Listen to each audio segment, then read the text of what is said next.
आदमी है कैसे आदमी नहीं है।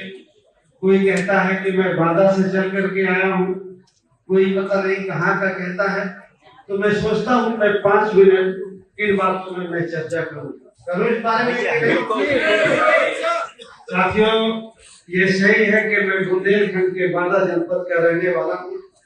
मेरा जन्म स्थान बांदा में हुआ है, लेकिन ये भी सच है कि जितना मैं आप लोगों के बीच में रहा हूँ उतना मैं बांदा कभी नहीं। अभी मैं 8 जनवरी से मैंने संपूर्ण भागीदारी यात्रा पूरे प्रदेश में निकाली थी और शायद फरवरी लास्ट में ही आपके जौनपुर में भी मैं 5-6 जनसभाएं करके गया। कोई ऐसा दिन नहीं रहता, महीने के 20 दिन 25 दिन मैं पूरे उत्तर प्रदेश में आप लोगों के बीच में आता जाता रहता हूँ। जितना मेरे लिए कानपुर मंडल, आगरा मंडल, बरेली मंडल या बुंदेलखंड है, उतने ही नजदीक मेरे लिए बनारस मंडल, जौनपुर और गाजीपुर और चंदौली जिला भी मेरे नजदीक। तो मैं आपको ये भरोसा दिलाता हूँ कि आप इस बात पर कतई भरोसा मत करिए कि मैं आपके बीच में मैं बाहरी कोई आदमी आया। मैं जब मेरे चुनाव का मौका आया तो मैंने एक बड़े मुद्दे को मैंने समझा और जाना, जिसकी ऑलरेडी लले यादव जी चर्चा कर रहे थे, संविधान के बारे में। कि अगर हमें इस देश में संविधान को बचाना है, अगर हम चाहते हैं कि इस देश में हमारे बच्चे सलामत रहें, लेकिन फिर भी मैंने आपसे कहा, मैं अपने इंडिया गठबंधन के अलायंस साथियों से, सभी सांसदों से कहना चाहता हूँ कि आप कभी अपने आप को अकेला न समझिए। हमें चुनाव को पूरी शांतिपूर्ण ढंग से लड़ना है, हमें किसी से विवाद नहीं करना है, अपनी तरफ से कोई गलती नहीं करना है, लेकिन हमारी तरफ से कोई गलती वो करें तो हमें उसको डट कर मुकाबला करना है, लीगल तरीके से अपनी बात को रखना है, शांतिपूर्ण ढंग से अपनी बात को रखना है।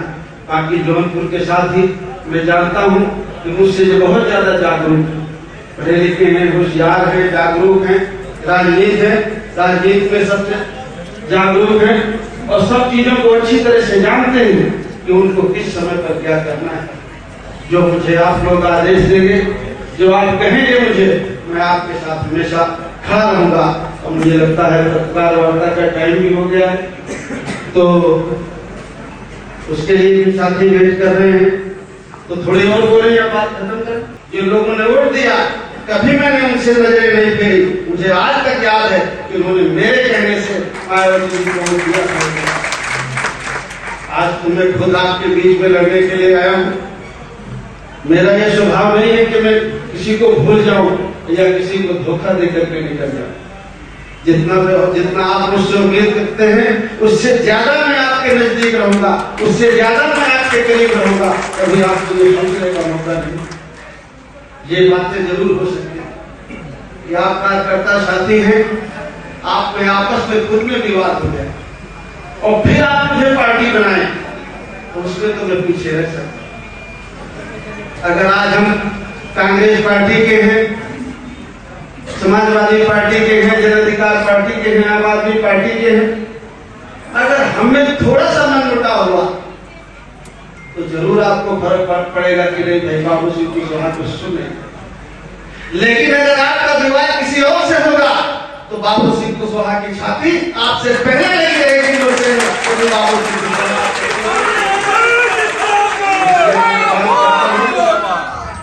अगर आपको कोई गुमराह करे, आपसे ये कहें कि नहीं भाई बाबू सिंह कुशवाहा तो बाल ज्यादा सफेद हो गए, 57 साल का तो मैं हो गया, चश्मा उश्मा तो लगता है, अभी मेरे पैर में चोट लग गई है तो थोड़ा मुझे छड़ी का भी सहारा लगा तो देना पड़ता है। लेकिन मैं देखने में सीधा साधा हूँ, बाल बाल सफेद हैं, लेकिन इतना सीधा मैं हूँ नहीं जितना लोग समझते। इसलिए हमको इस चुनाव में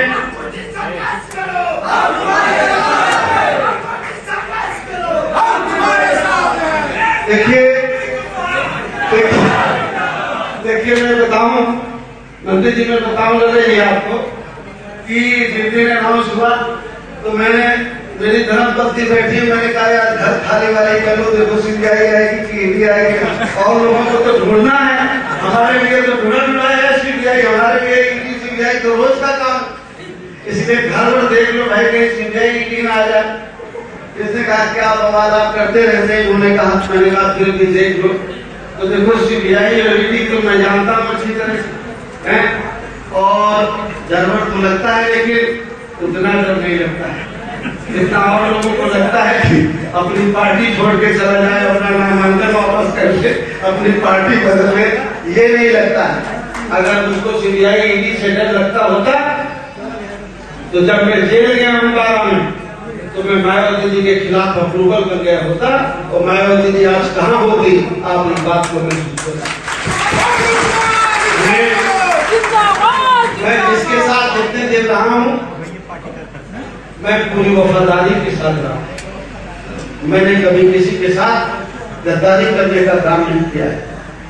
अगर आज मुझे इंडिया एयरलाइंस की तरफ से, चाहे वो कांग्रेस पार्टी के साथी हो, चाहे समाजवादी पार्टी के राष्ट्रीय अध्यक्ष ने आज मेरे ऊपर भरोसा किया है, तो मैं आप लोगों के साथ में कहता हूँ कि वो भरोसे में मैं हमेशा खड़ा उतरूंगा। मैं कभी भरोसे को कभी तोड़ने वाले लोगों में से नहीं।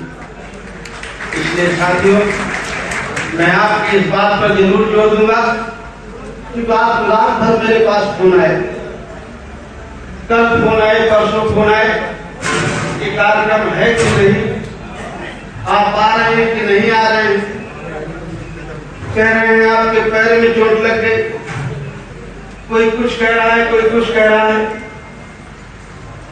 तो मैं इतना संशय में था कि मैं कैसे आपसे सामने बातें रखूं कि आपको कुछ भरोसा हो। इस बात को मैंने जब समझा और जाना, आदरणीय अखिलेश यादव जी जो समाजवादी पार्टी के राष्ट्रीय अध्यक्ष हैं, उनसे चर्चा हुई, मैं उनके पास एक दिन गया, मैंने बिना शर्त उनसे अपनी बात रखी कि मेरी तरफ से, मेरा एक छोटा संगठन है जन अधिकार पार्टी के नाम से, मेरा समर्थन आपके इंडिया गठबंधन को और समाजवादी पार्टी को है।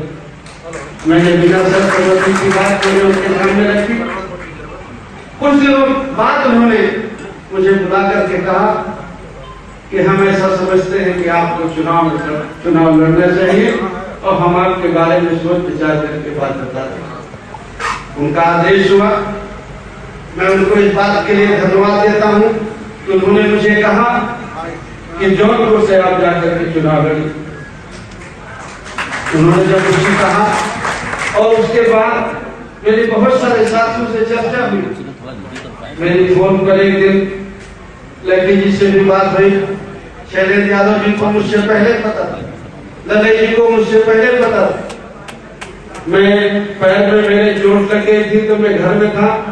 एक दिन मुझसे मुलाकात हुई कि घर में पड़े पड़े क्या कर रहे हैं आप, चल क्यों नहीं रहे हो। इनको मुझसे पहले जानकारी थी, इनको पता।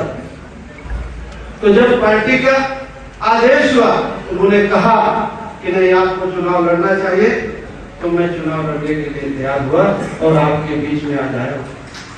मैं अपने सभी साथियों को, औकातकर्ता बंधुओं को, पदाधिकारियों को भरोसा दिलाता हूं कि आपको ये शिकायत कभी नहीं मिलेगी कि विधानसभा के पदाधिकारी हैं या ब्लॉक के हैं या सेक्टर के हैं या बूथ के हैं, बाबू सिंह कुशवाहा की उनकी दूरी है।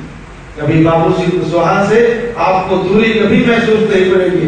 जितना नजदीक आप अपने घर वालों को पाएंगे, उतना नजदीक आप बाबू सिंह कुशवाहा को पाएंगे।